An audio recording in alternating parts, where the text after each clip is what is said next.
The winter famine had come early that year. The cattle were bone and breath, the fields brittle and black. Disease spread like rumor fast, cruel, and without warning. They buried the dead in shallow pits outside the village, but the ground froze too soon. Buzzards hovered longer now, unafraid. Cassian was the last boy in Valley Hollow. His mother had died coughing blood. His father vanished into the forest with a fever. For days, he wandered past the hollowed-out huts, looking for crusts, dried berries, anything. No one stopped him. No one was left to care. When the riders came, they moved like shadows across snow. The villagers, too weak to fight, were pulled from their huts, tied, and thrown into carts. One woman bit a soldier and was split open before the boy's eyes. He didn't scream. He didn't speak.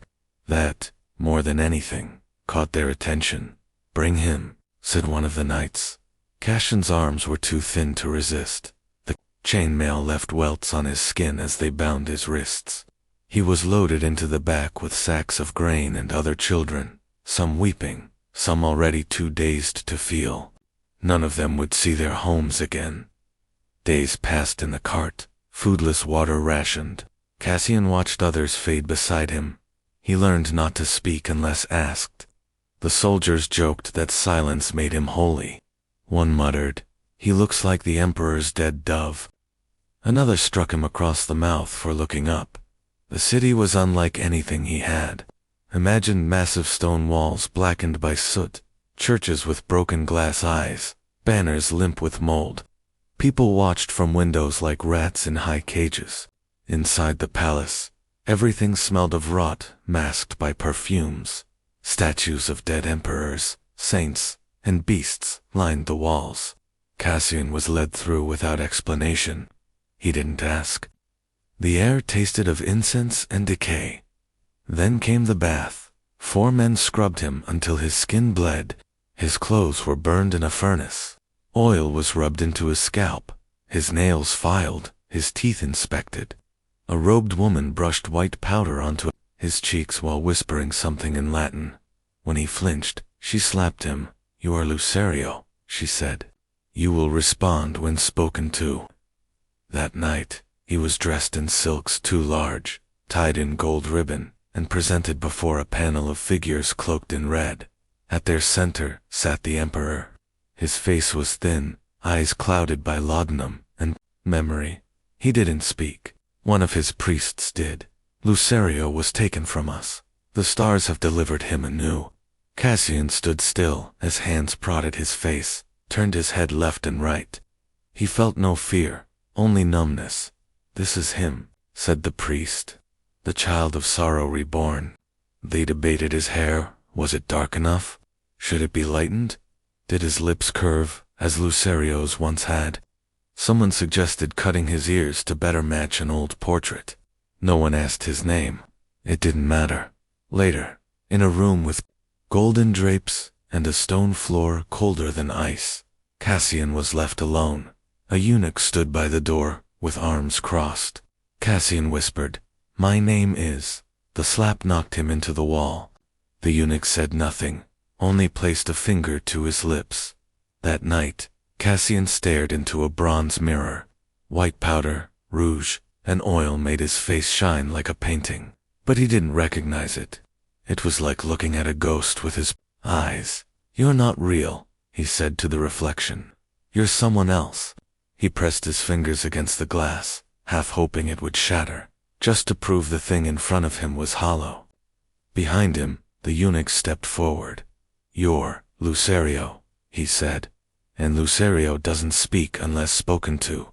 Cassian nodded, not because he agreed, but because he was still alive, and living meant becoming someone dead. The mornings began before the sun. Cold water was thrown over him. A servant scrubbed his skin raw again. The bruises from the first week never had time to fade. They dressed him slowly, carefully, layer by layer, tunic, belt, thin silk robe, slippers that never fit, no undergarments. His body belonged to symbolism now. He wasn't clothed for comfort. He was dressed for memory. Breakfast was ritual. a fig, a strip of dry meat, and watered wine. No chewing too loud, no eyes on anyone but the steward. A wrong movement meant no food the next day. They told him that Lucerio had eaten this way. He didn't remember Lucerio. No one did, not really. They remembered the idea. Cassian was not expected to live, only to appear. Every room in the palace was dim, the candles never enough. Light wasn't wasted on imitation. The air reeked of lavender and something else, dampness, mildew, the faint stink of rot from the lower kitchens. The corridors echoed with footsteps, but no one spoke. Servants avoided his eyes. Some bowed, some spat when they passed. One whispered ghost under her breath. He was taught to walk a certain way, to keep his hands folded, to nod only with approval, never with doubt. The monk who trained him said Lucerio was divine. A dove must glide.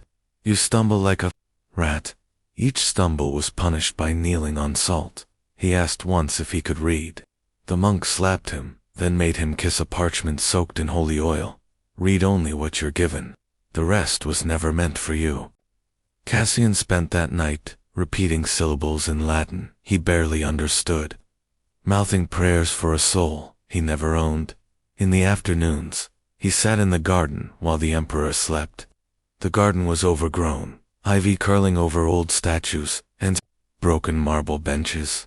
Cassian sat on Lucerio's old stone seat, under a crumbling cherub, and watched bees move in and out of the cracked urns. He wasn't allowed to pick the flowers. A boy once did, they said, and he vanished before dusk. Sometimes the emperor would appear in his wheeled chair, pushed by his eunuchs, his eyes barely open, mouth muttering half-words. He would look at Cassian and smile like he was watching a memory stitched into flesh. No words were exchanged, just silence and that terrible smile. Cassian learned to smile back. It didn't cost anything. The nights were worse. The silence stretched too far. In the dark, the painted saints on the wall seemed to move. Whispers came through the stone. He wasn't sure if they were dreams or real. Once he awoke to find his door open. No one there, just a dead sparrow on the floor. He told the eunuch. The eunuch said nothing, but made him wash in salt water 3 times. After that, the monk made him confess to impurity. He began to forget the names of his village. The sound of his mother's voice faded first, then the shape of the hills where he once ran barefoot. When he tried to recall them, all he saw was red cloth, ivory combs, and the pale hands of priests. There were others like him, but they were ghosts in their own way. One was mute, his tongue cut years ago. Another was a girl dressed as a boy, older, sharper-eyed, who warned him never to cry where they could see. Tears are valuable, she whispered. They'll find a way to use them. A kitchen girl named Honora would sometimes sneak him warm broth. She had burned hands from scalding water. She told him stories in pieces about boys who disappeared, about a child once locked in the wine cellars for spilling ink on a decree. You're not the first, Lucerio, she said once. Just the best match so far. The high priest once told him that his soul had been specially chosen to house Lucerio's return, that God had carved him from the same mold. Cassian wanted to laugh, but didn't. He just said yes, like he was taught. Nod without doubt. Smile without truth. He began to wonder if Lucerio had ever existed at all. Maybe Lucerio was just a shadow the emperor fed on, a reflection kept alive by silk and ceremony, a lie wrapped in gold. And now that lie had a body. His body. He lay awake one night and whispered his name to the ceiling. Nothing answered. The silence was approval. Winter brought a sickness that started in the servant quarters. They died quickly, vomiting, shivering, black blotches blooming across their skin. The palace sealed its gates. Those who fell ill were dragged to the crypts beneath the chapel. No prayers, no names. Cassian watched from the upper corridor as Honora was taken. Her eyes found his once, unblinking, but she didn't speak. Her lips moved. He couldn't read them. The emperor's face grew sunken, his mouth always wet with medicine. Cassian was summoned less often now. When he was called, it was hurried. The priests avoided touching him directly, using cloth between their hands and his shoulders. The astrologer claimed the sickness was divine fire, a curse for tampering with the dead. Eyes turned on Cassian when he entered the throne chamber. One courtier whispered, "The boy doesn't age. That isn't life, mockery." He had grown, slightly. His voice cracked once during a hymn and the choirmaster struck him hard enough to split his lip. That night, the eunuchs whispered. A new boy had been taken from the south. Cassian saw him once, thin and pale, waiting silently by the chapel steps, mouth trembling. Cassian's roll was faltering. He heard it in the quiet way servants passed him now, once reverent, now indifferent. When he entered a room, the air no longer shifted with care. Even the priest who once defended his divine presence looked through him. The illusion was slipping. The boy who replaced a ghost was becoming a burden.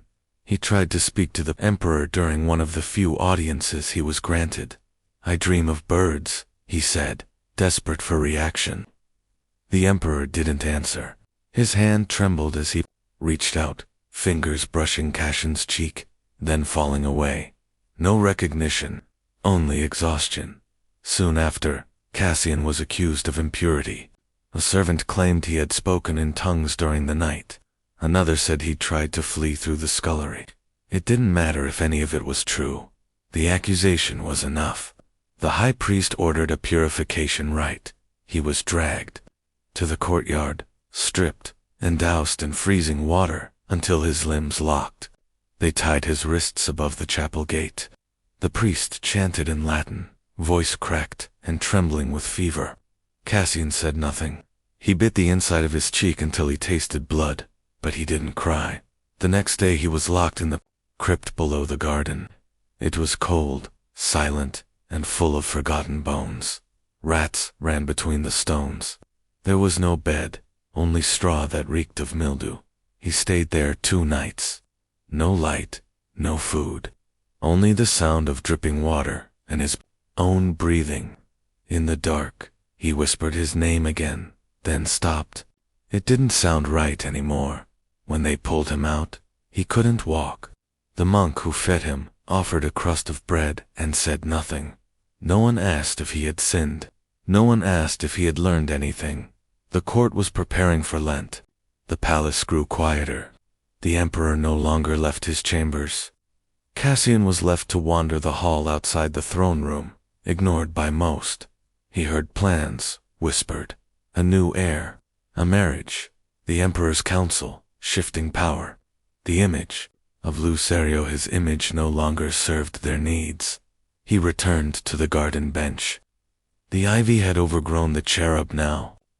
He sat and stared at the cracked urns, thinking of Honora, of the mute boy, of the girl who warned him. Gone, all of them. He found a piece of charcoal and scratched his name into the bottom of the bench, Cassian. It faded with the first drop of rain. Later that night, the monk came. He brought a robe, simple, brown, no ornament. Cassian understood. He wasn't to be paraded anymore. He was to be transitioned, silently removed, perhaps sent to a monastery, perhaps not.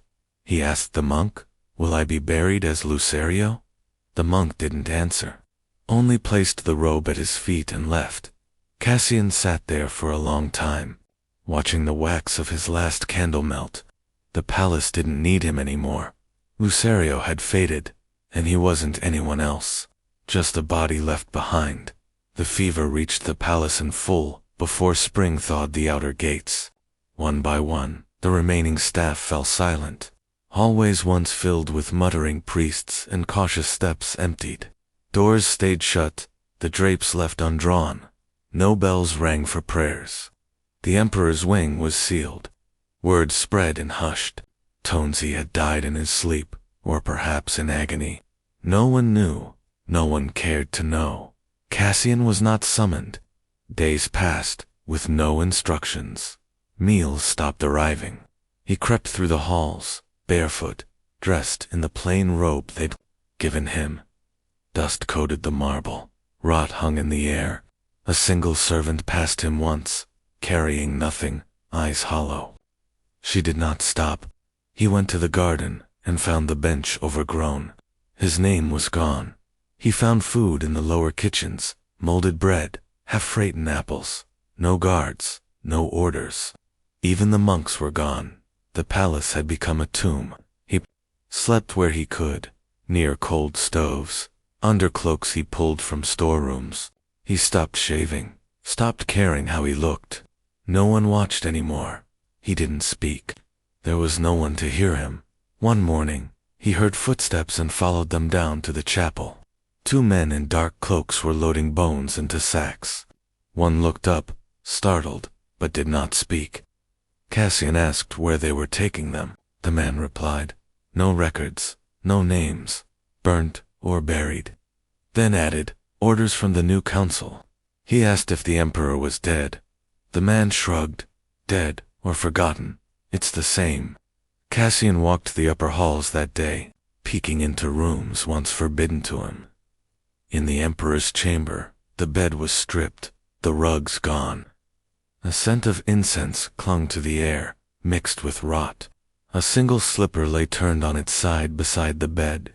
On the wall, a cracked fresco of Lucerio the original faded with water damage. The boy in the painting looked just like him, but also didn't. The expression was wrong.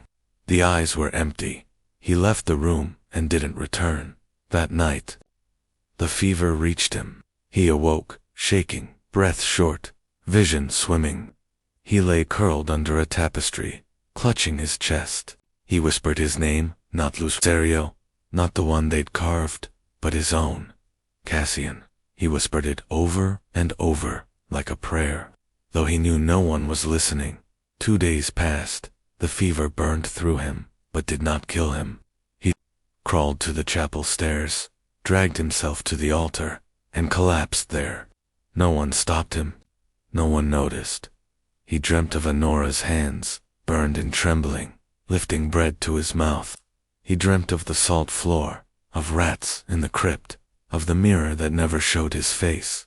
In one dream, the emperor wept over him, calling him Lucy again and again, until the name sounded like an insult. When he awoke, he was alone, weak, trembling, but alive. He descended into the crypts one final time, not to be purified, but to see the place where the forgotten were stacked.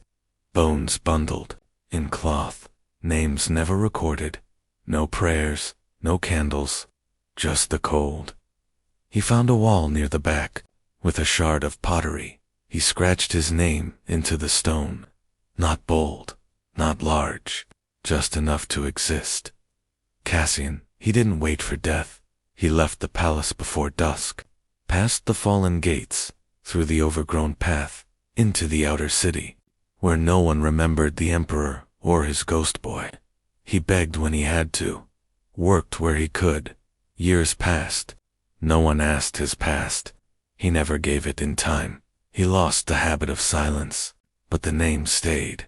He died during a winter storm, in a poorhouse that kept no records, buried in a pit with a dozen others. No stone, no marker. A clerk wrote, "Unknown male, approx. 30" in a ledger that burned in a fire weeks later. Nothing remained. Not the palace, not the fresco, not the lie they made him live, but somewhere beneath a ruined chapel wall, scratched in stone, nearly worn smooth by damp and time, a single word survived Cassian.